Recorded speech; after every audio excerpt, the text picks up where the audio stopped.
You think next generation and next generation, what are people going to do? Well, he's kind of skipped a generation and started soloing things that were unthinkable.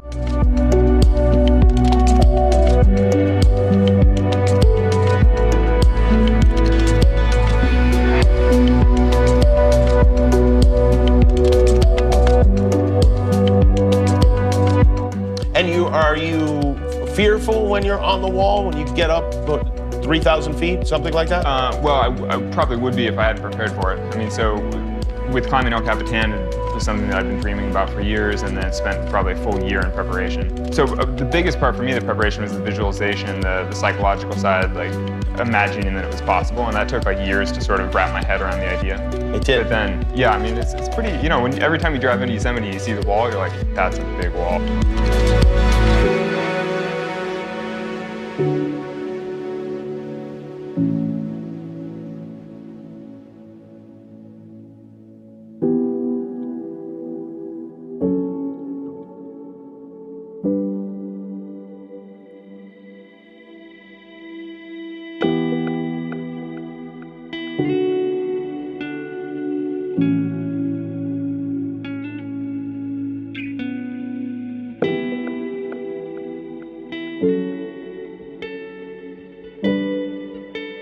Well, so I often differentiate between risk and consequence, because people are like, oh, what you're doing is super risky. And I'm always like, oh, what I'm doing is super high consequence, meaning that if something happened, I would for sure die.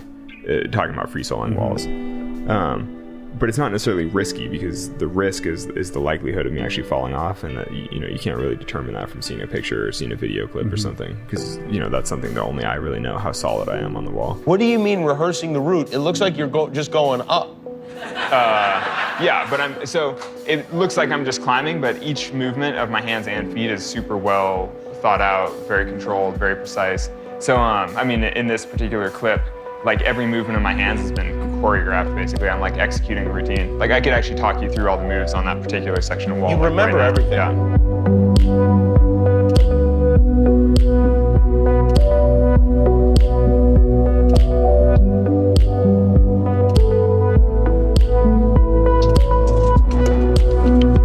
I do have a rope probably 95% of the time, but then every once in a while you have that sort of peak experience where you choose not to use the rope. So you get some kind of satisfaction, or is it a thrill, or what is it exactly? No, it's kind of like the deep satisfaction of taking on a very big challenge and then sort of making it happen.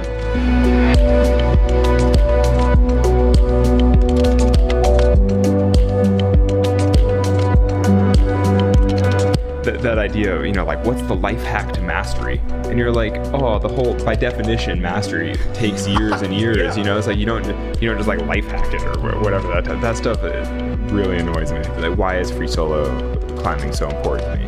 And, the pursuit of mastery is a big part of that, like feeling like you're good at what you do.